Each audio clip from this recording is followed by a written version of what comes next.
তাহলে খেয়াল করেন আমরা আজকে যেটা দেখাবো সেটা হচ্ছে একটা পাসপোর্ট সাইজ আর একটা স্ট্যাম্প সাইজ ছবি কি করে দিতে হয়।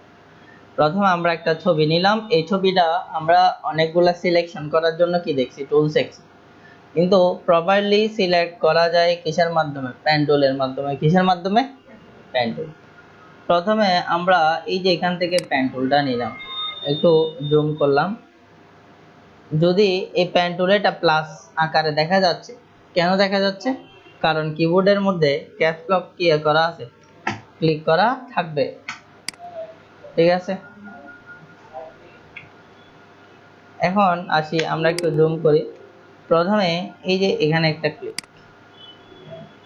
তারপর হচ্ছে এই জায়গায় একটা ক্লিক, আমরা এটাকে একটু কার্ভ করলাম, অল্টার চেপে ধরে এই যে হ্যান্ডেল যেটা আছে সেটাকে একটু কি করে দিলাম, ছোট করে দিলাম, আবার এখানে একটু কি করে দিলাম, কার্ভ করে দিলাম।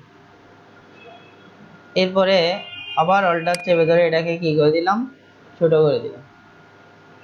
তারপর এই যে এটাকে একটু অঙ্কন করলাম, আবার এটাকে অল্টার চেপে ধরে কি করে দিলাম, ছোট করে দিলাম। এখানে একটা ক্লিক করলাম, একটু কার্ভ করলাম, অল্টার চেপে ধরে এটাকে আবার একটু কি করে দিলাম, ছোট করে দিলাম। বুঝে নাই? হ্যাঁ, এখানে মাঝখান দিয়ে ক্লিক করলে যাবে না, অল্টার চেপে ধরে ক্লিক করলে কেটে যাবে, ঠিক আছে। কিন্তু আমার মনে হয় এভাবে অল্টার চেপে ধরে একটু নিচে নিয়ে আসলে কাজটা একটু প্রপারলি হয়, মাঝখান দিয়ে কাটাচ্ছে। দেখো আমি চাইলে এখানে অল্টার চেপে ধরে ক্লিক করলে কেটে যাবে, আবার এখানে ক্লিক করলাম, তো আমার মনে হচ্ছে কেমন জানি এটা ভালো হচ্ছে না, ঠিক আছে। অল্টার চেপে ধরে যখন আমি এই যে এই জায়গার মধ্যে নিয়ে আসবো, দেখো এটা মনে হচ্ছে মিলে গেছে।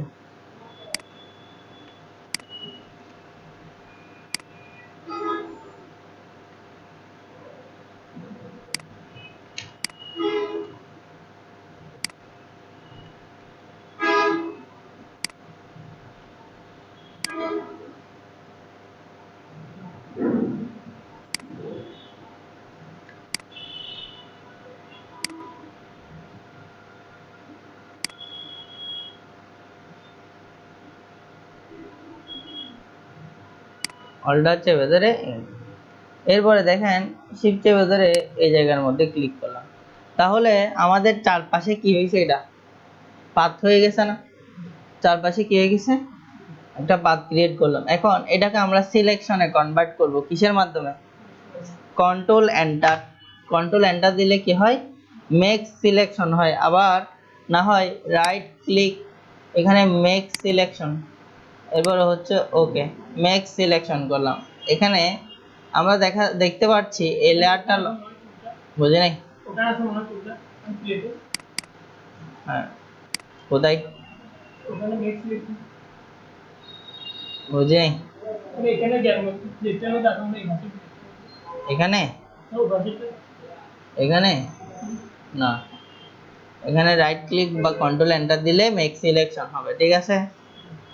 এরপরে দেখেন মেক সিলেকশন করার পরে আমরা সিলেকশনের বিপরীতে কি করব, সিলেক্ট করব, সিলেকশনের বিপরীতে সিলেক্ট করব, control shift I, control shift I.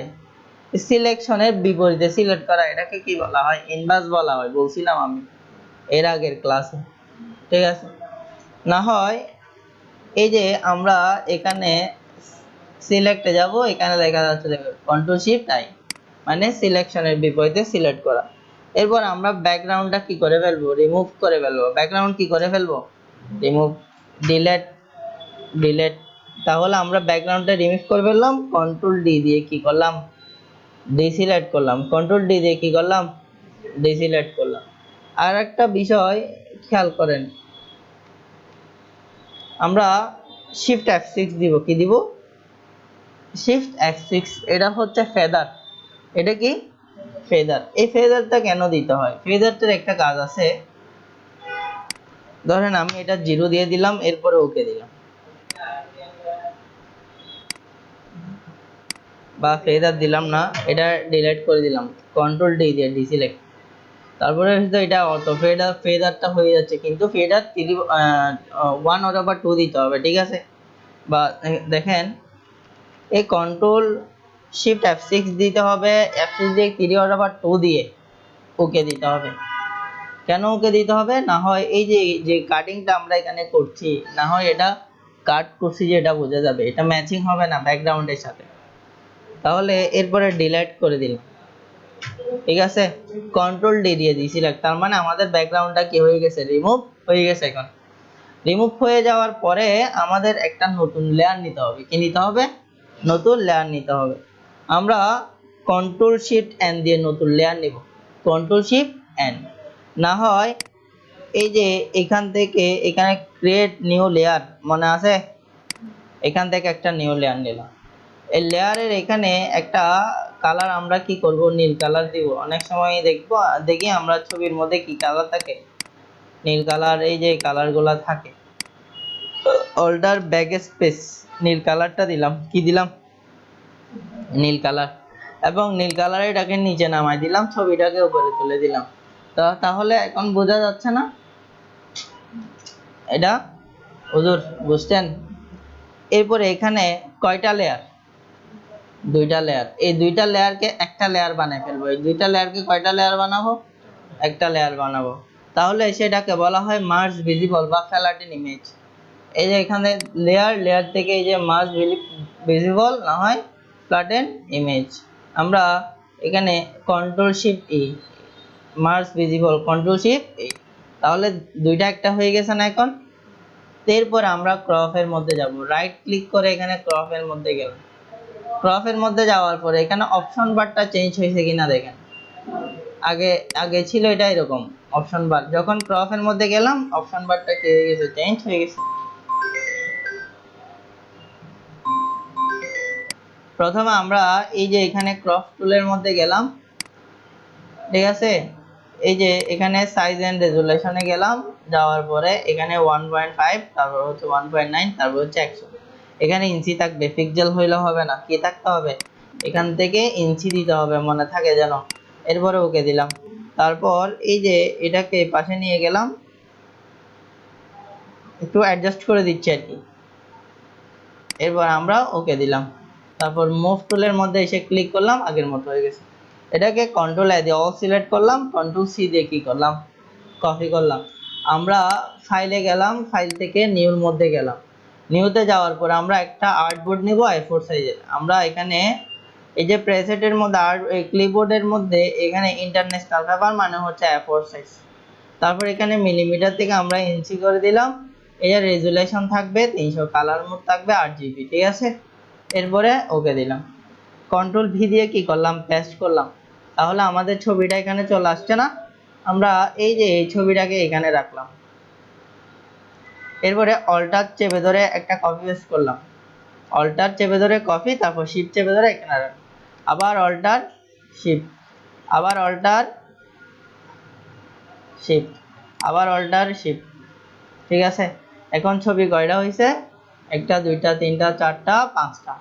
এখান থেকে সব ছবিকে আমরা একটা লেয়ারে, মানে এখানে লেয়ার তো অনেকগুলো হয়ে গেছে, প্রত্যেকটা ছবির জন্য আলাদা আলাদা লেয়ার হয়ে গেছে না। সবগুলা লেয়ারকে কন্ট্রোল শিফট এই দিয়ে কি করে ফেললাম, মার্জ ভিজিবল করলাম। এরপরে এখান থেকে রাইট ক্লিক করে এখানে রেক্টেঙ্গুলার মার্কিং টুল দিয়ে এগুলোকে সিলেকশন করব। কি করব, সিলেকশন। এই যে সিলেকশন করার পরে আবার মুভ টুলে গেলাম, অল্টার চেপে ধরে এখান থেকে একটা বের করলাম, আবার অল্টার শিফট, আবার অল্টার শিফট। কিছু বলবে ওমর, কি বলছে, অল্টার শিফট, এই যে অল্টার শিফট। আচ্ছা আমরা এটা দিই না, তাহলে আমরা এগুলা দিলাম, ঠিক আছে। তাহলে একটা পেজের মধ্যে পাসপোর্ট সাইজ কয়টা বের হয়েছে, এখানে 5 থেকে 7 গুণ 3 ভাগ 4 ভাগ 25টা, হ্যাঁ। তাহলে খেয়াল করেন, এরপর আমরা যদি স্ট্যাম্প সাইজ করতে চাই, পাসপোর্ট সাইজের অর্ধেক হচ্ছে কি স্ট্যাম্প সাইজ। আমরা আবার এটার মধ্যে গেলাম, যাওয়ার পরে আমরা আবার এখানে ক্রপের মধ্যে গেলাম, এই যে সাইজ এখানে সিলেকশনের মধ্যে গেলাম, সাইজ এন্ড রেজুলেশনের মধ্যে গেলাম। এখানে আমরা যদি কি করি, ওয়েট এটা 1.5 কে যদি অর্ধেক করি তাহলে এটা হবে কত, 0.75 কত হবে এটা স্টাম সাইজ। এরপরে হাইটে হচ্ছে 1, রেজুলেশন 100 থাকবে।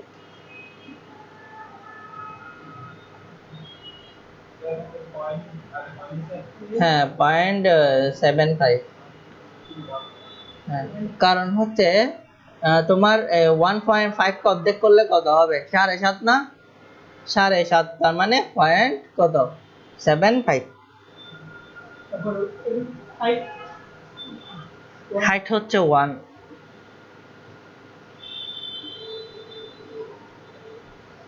রেজুলেশন 100 থাকবে।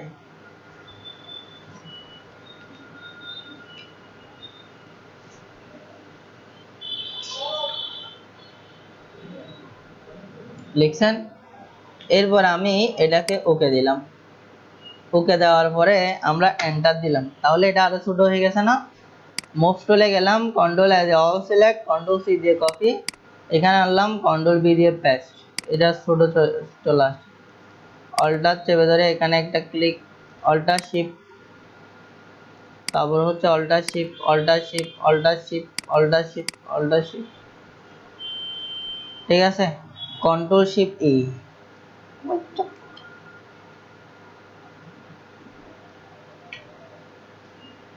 আচ্ছা এটা ভুলবশত এটা ক্লিক করে সাদা কালো হয়ে গেছে, ঠিক আছে, এটা আর হবে না। দেখি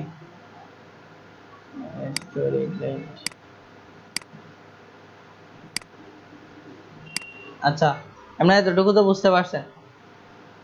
তার মানে আমরা চাইলে এই যে এগুলাকে দেখেন,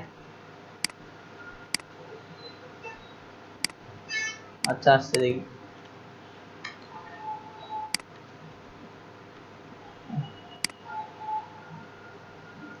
আচ্ছা অল্টার শিফট, এরপর অল্টার শিফট, আবার অল্টার শিফট, আবার অল্টার শিফট, আবার অল্টার শিফট, অল্টার শিফট,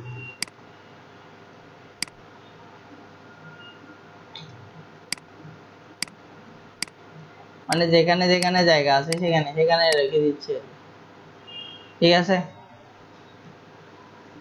আমরা চাইলে নিচে আরো করতে পারবো।